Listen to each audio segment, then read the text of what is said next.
So as always, it's like an up and down roller coaster ride, up and down, side to side, all about. Like it's pretty insane, but it's fun. It's part of the adventure.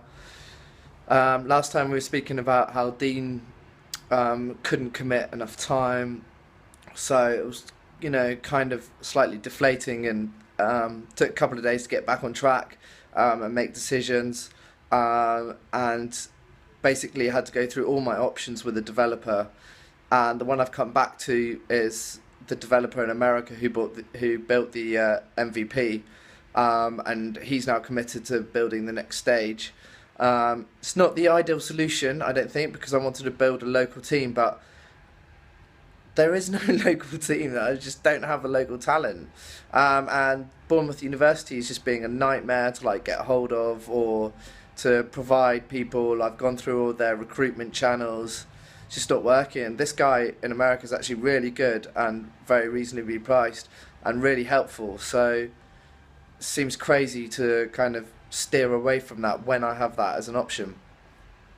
Last couple of days, I've just been purely focused on trying to get a designer. Again, I've tried locally.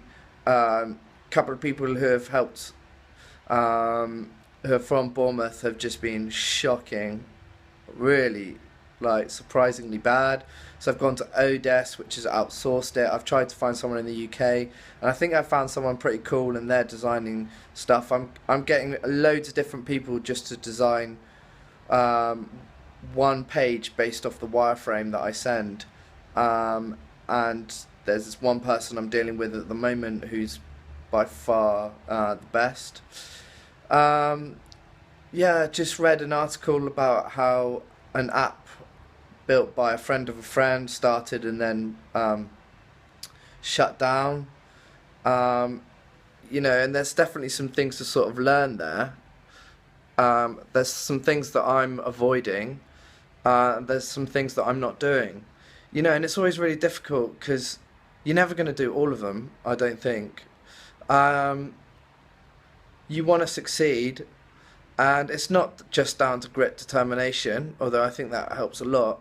You've got to be wise in the decisions you make. So, I really believe I can push forward and get this done. I still think it's a good idea, which is obviously encouraging. I think what my main objective at the moment is to actually get something which I think we can test. Um, what I'd like to do ideally is get investment just before launch. That would be ideal scenario because I think I'm going to have trouble with servers and issues like that straight away. So yeah, I just want to build the next stage at the moment. Always takes longer than you expect, but kind of have to deal with that. But I've got to be. Oh, the other thing as well is like um, Facebook Messenger. They've now come out with a 15-second micro video. Got to get on this soon. Got to get on this as soon as possible. So the developer in America reckons he can get the next phase done um, in a month, which is about what Dean predicted with the team. So yeah, I've just got to keep going, keep going. It's up and down all around, and like you lose your mind and motivation at times, but which makes me think maybe I need a co-founder to sort of, talk this through. But um, that's just not available to me at the moment. I got to keep going forward. This is a scenario I can deal with. So this is how I deal with it, kind of thing. So I'm still looking forward to it. It's still what I want to do. It's huge potential, and I'd love to build an app company.